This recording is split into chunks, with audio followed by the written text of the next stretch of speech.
So I'm here now in Teresa Cleary's kitchen in Kilconnell, and she's going to chat to me a little bit about Bina Kelly, who was her midwife who served having her babies at home here in Kilconnell. 5 of my 9 children. 5 of your 9 children, Teresa.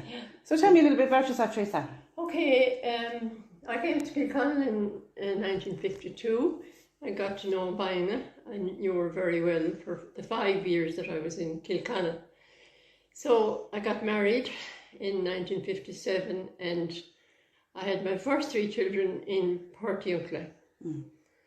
And then when my 4th child was coming along, a neighbour, I might get the name, that's all right. suggested to me that I could, stay at home. So I went to speak to Bina, and she was lovely and reassured me and everything. So as it happened anyhow, the day that my baby was born, I cycled up to Mass in Kilconnell. It was the first Friday, and I went into Bina, and she talked to me and examined me and everything, and she said it wouldn't be too long or something like that. But when I came home, my baby was born. Oh, did you back? There was no mess in there. No. I had tea with Mrs. Hickey, and she used to always say, "Oh, she was nearly born here with me." So Bina was lovely. She used to come for every day for 10 days. Yeah.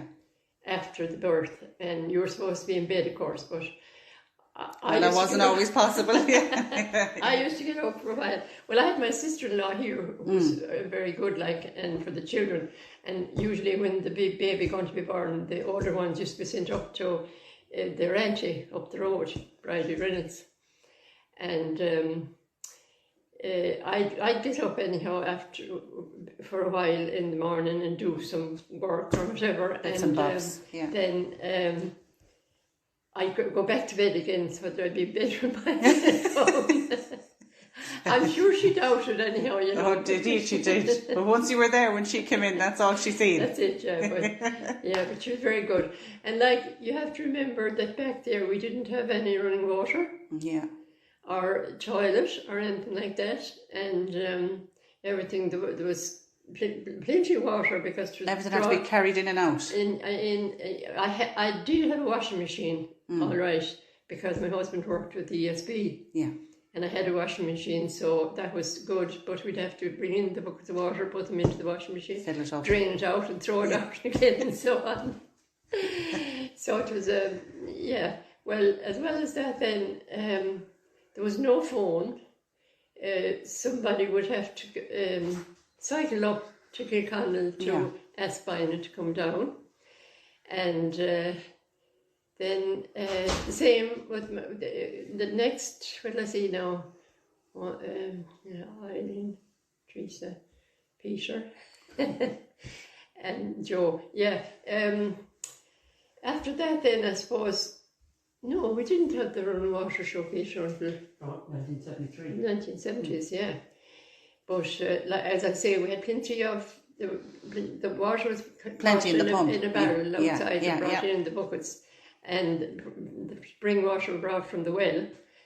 And did you have to have anything, Teresa, to, would you have sterile cloths put somewhere or stuff ready for Bina to come? Oh, yes, you would. So what would you have in that little pack now?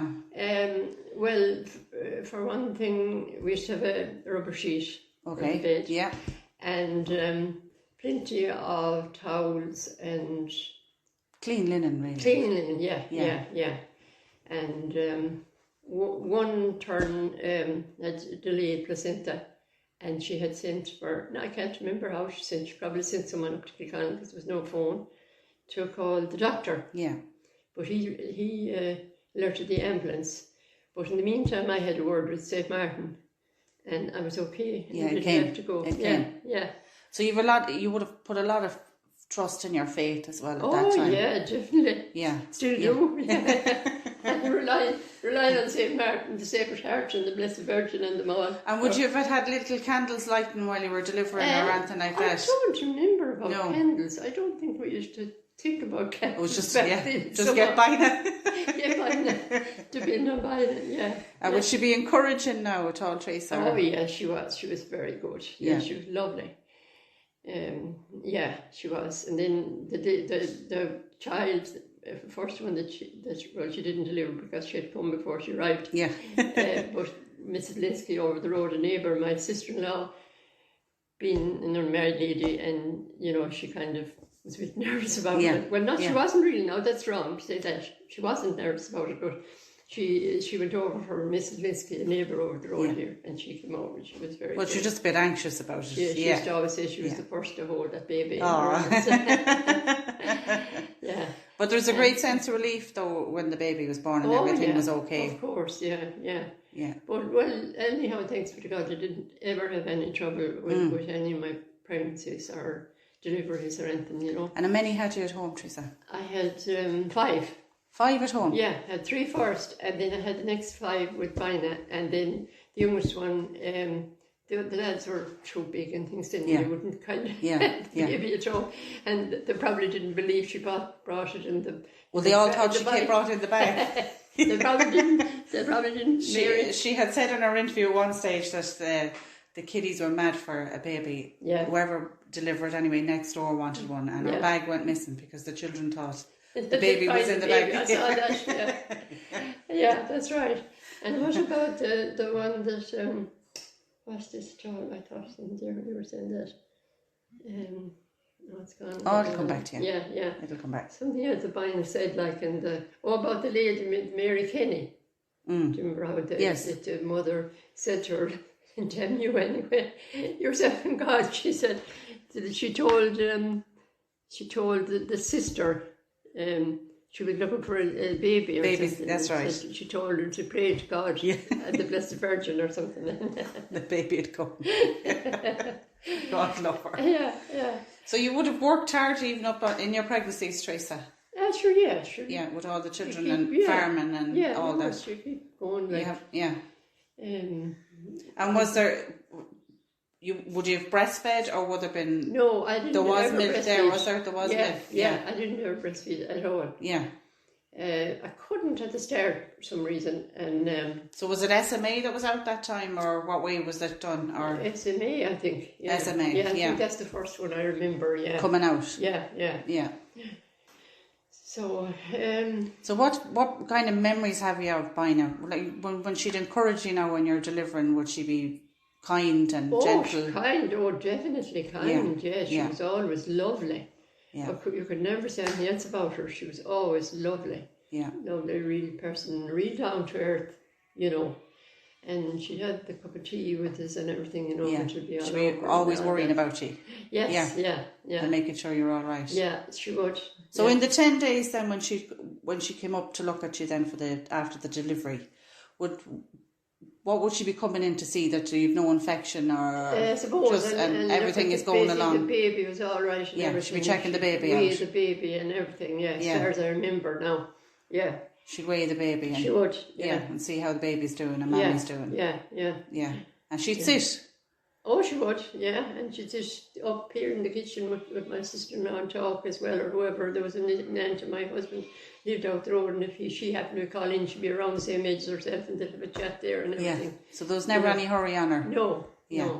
She always just made sure you were all right. And then my husband got a car, which made it a bit easier because he could drive up for her and bring her back again. It's a big difference with the 4 wheels. Yeah, I know.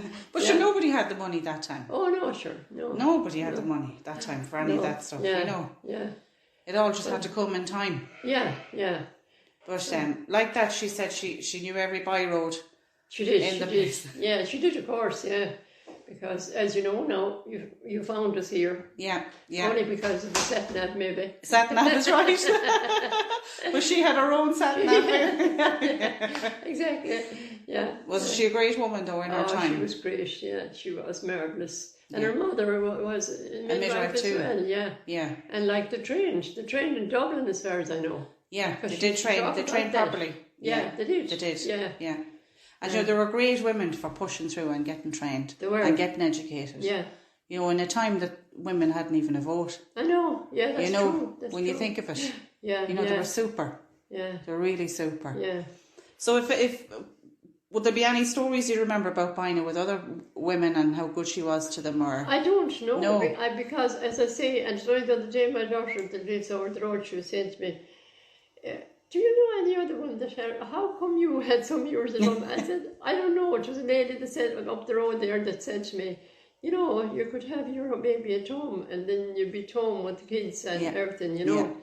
Yeah. And we don't know, because my daughter is married to Jerry Burke over the road, and they had 10 children, and there was none of them born at home, you know. And we thought about a few more that we think anyhow hadn't been born at home either. So I don't know. I know. Yeah, you just know your own story. I only know my own story. And how good she was to you. Oh yeah, she was great. Yeah. She was excellent. Oh, she was. So she would have been coming up, I suppose, in our latter years when she was delivering you. She finished in 1972, I think. Yeah, well, my last that was born at home was born in 1967. Yeah, so she was coming up on the end of her because life it was as a 6 midwife. years before I had the last one then. And I had her in Port Youngcliffe because, like I say, the lads and the girls and all were getting too big and you couldn't. They knew too much of what was going on. Yeah. But I'd say it was lovely to have the babies at home. Yeah, it was, yeah. And then the children coming in to see the baby. Yeah, it was. You know, I'd say it was magical. It was great, yeah. They're really trying to get that back now as well. Yeah. You know, that if women want home births, that they're trying to make it an option. Yeah. You know, to give women choices, I suppose. Yeah. And it was lovely you had the choice. It was, yeah. You know, that you had hospital or you had the care of Bina, I don't know, you know. Peter was saying to me there today, what about the pay, and I don't know, I can't remember how you'd pay her or what or when, or I can't remember anything about that. Probably my husband did that. Yeah, he probably did, just so. Because you had enough to worry about, so he just sorted it out, I'd say. I can't remember that part of it at all. Well, I know, I don't know whether there was payment or not. Sometimes people gave her card or anything that time. No, but I do know they were paid by the state, say a basic salary. Yeah. And then for every visit they got paid extra. Yeah. So I don't know, maybe people gave her something in kindness. I know she got animals and different things over the years, you know. Yeah. But I think a lot of it came from her heart. Yeah, I know. She was great. And she'd no stories at all that you can think of anything. No, I can't really know. Something will come to you at some stage. Yeah, maybe, but I can't really know. Yeah. Though I knew her beforehand, as I say, when I was in Kilconnell as well, and coming in and out to the post office and that, you know. And you moved to Kilconnell from Milltown. And there was a friend of mine who went to school together, worked in Callan's in Kilconnell, which Callan's are gone now, but anyway. Yeah. And the two brothers, one owned the shop and pub, and the other across the road was the post office. Yeah. And he wanted a girl in the post office, so applied for the job. Who was my friend, she wrote to me and said, would you like office works? And I didn't pass national school, you see. Yeah. And I said, sure, maybe I would. I didn't know what she was talking about, office work.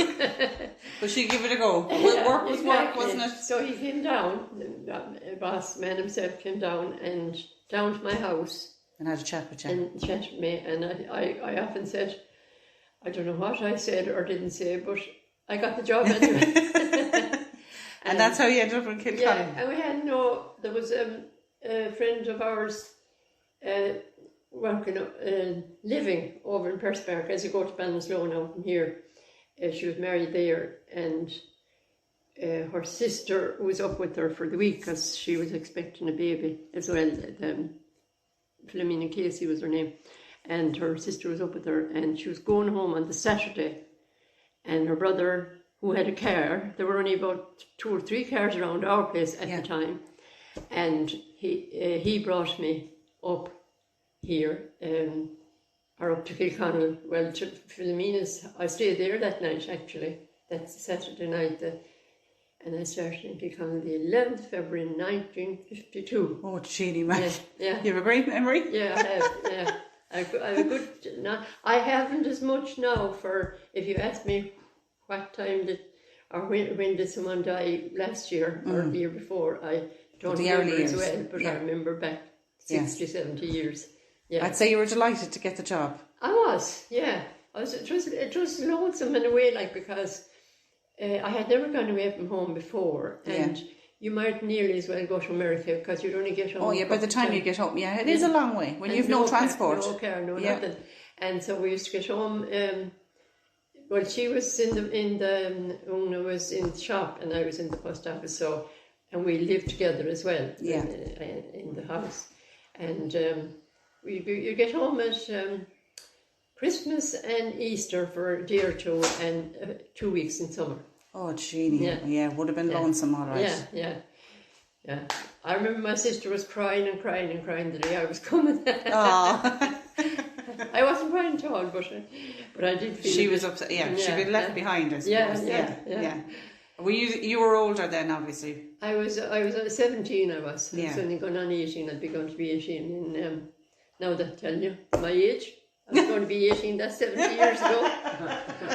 But I tell everyone. What harm? Isn't it good to get there? I'm going to be. There's a lot of people don't get there. I'm going to be 88 in so it's July. Great. It's great. Yeah. 80 in July. It's not 88. 88. Yeah. Oh my Lord. Yeah. Well, you're a mighty woman for 88. Yeah. And you love reading the poetry. Yeah, I do. And have you always loved poetry, Teresa? I do. I know the teacher used to have me saying poetry in school. Now, when you were young. 75 years ago, and I remember if there was a play on in Milltown or something, she'd put me on for saying a poem or something in it. Yeah. And you'd recite it. Yeah. Isn't that lovely? So you always had the interest. I had, yeah. Sometimes it just your interests go missing for a little while when you have family and marriage and that, and then you can catch up with it again afterwards. I suppose it did too. Yeah, it does. We started going in there and they'd be sing a song, and I couldn't sing. I never could sing, but the words. I started saying the poems for them. Yeah, and they're lovely, aren't they? And do you remember any poem from Milltown even? Or is there any little? You know the way sometimes it was always a little ditty or about around Milltown? Yeah. No, I don't. No. I can't say I do, because it'd be poems that we learnt in school really that we'd be saying, at that time. And you probably remember one of them, do you, from school? Would you remember a couple of Well, paragraphs? I used to have, I don't know where I learned the one on my own grandpa. Did you ever hear that one? I have heard of it, but I wouldn't know I it. used to say that for them. Or you don't want to hear it? Oh, we do. Come on, give it to us now. Many, many years ago, when I was 23, I was married to a widow who was pretty as can be. This widow had a grown-up daughter who had hair of red. Now my father fell in love with her, and soon they too were wed. This made my dad my son-in-law and changed my very life, because my daughter was my mother, because she was my father's wife. Now to complicate the matter, even though it brought me joy, I soon became the father of a bouncing baby boy. This little baby then became a brother-in-law to Dad, and so became my uncle, though it made me very sad. For if he was my uncle, then that also made him brother of the widow's grown-up daughter, who of course was my stepmother. My wife is now my mother's mother, and it makes me blue, because although she is my wife, she's my grandmother too.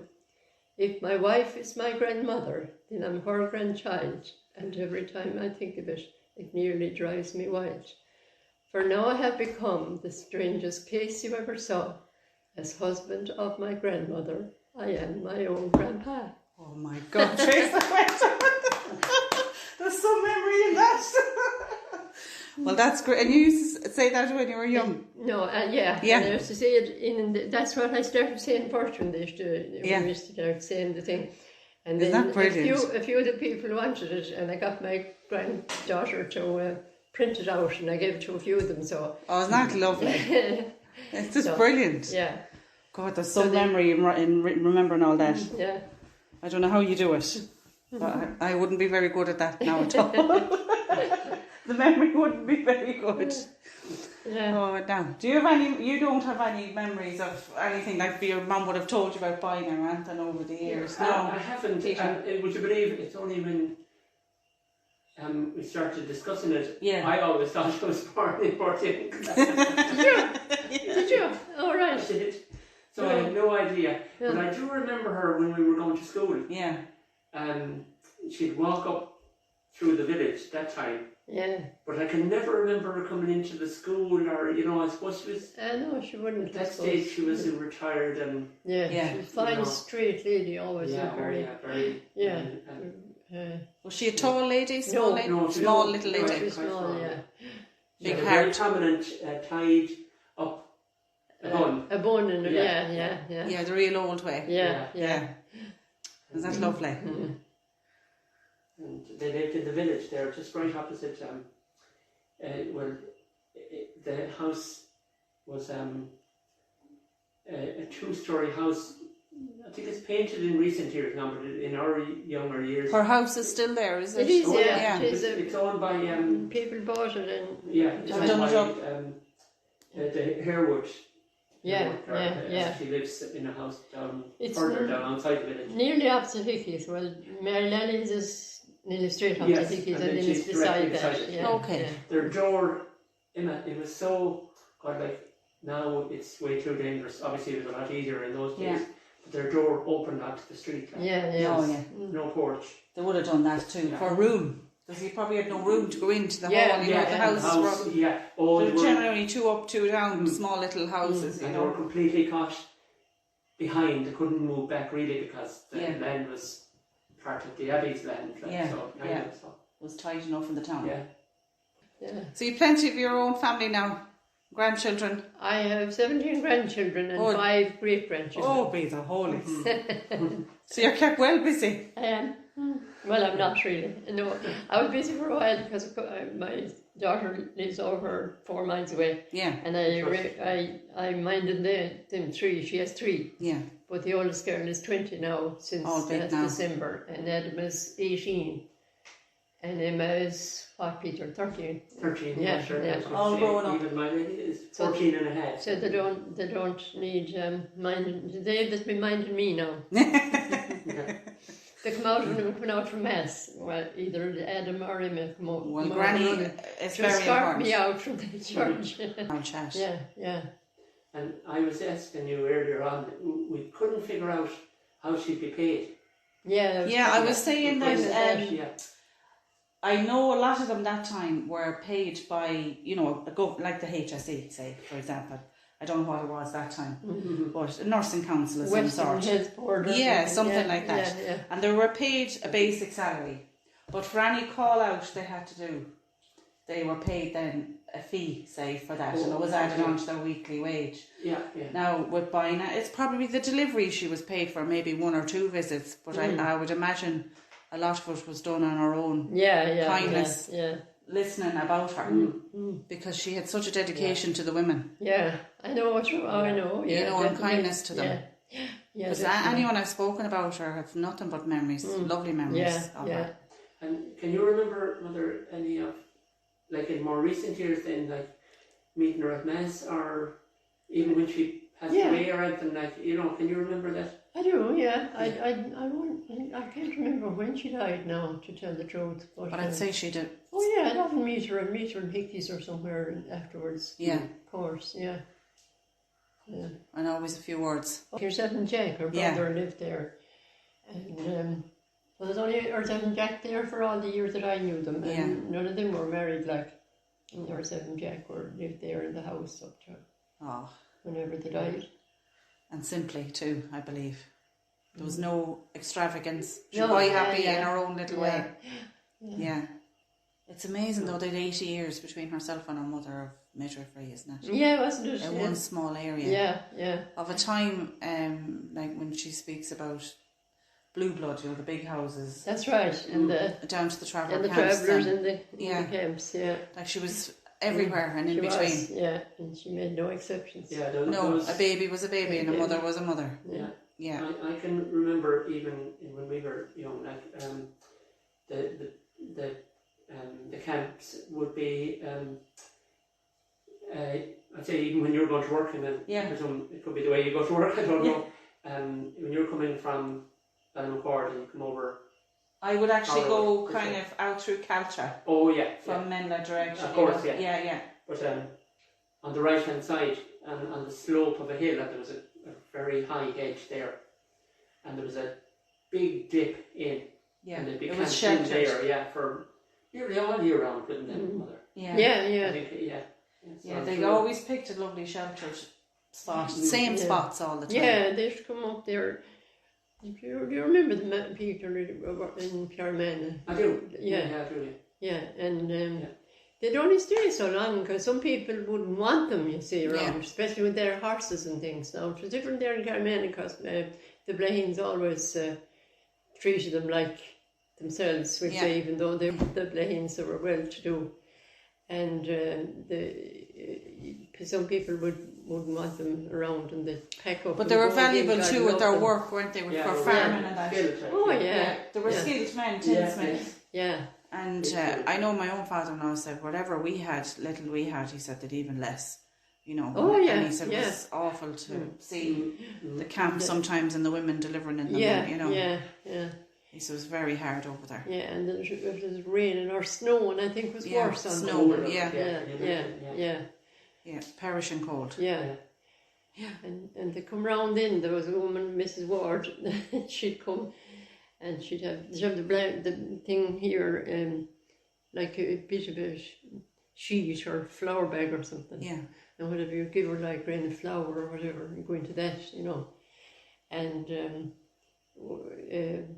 you give them maybe a cup of tea or whatever. Milk, wasn't it? Oh, milk was always, was a big thing. Oh, yeah. And Drop milk for the or a child. bit of meat or something. Yeah. To feed them. So that's it. That's great. We'll tidy all that up now, Teresa. Thanks a million. You're welcome. We've got a great bit out here.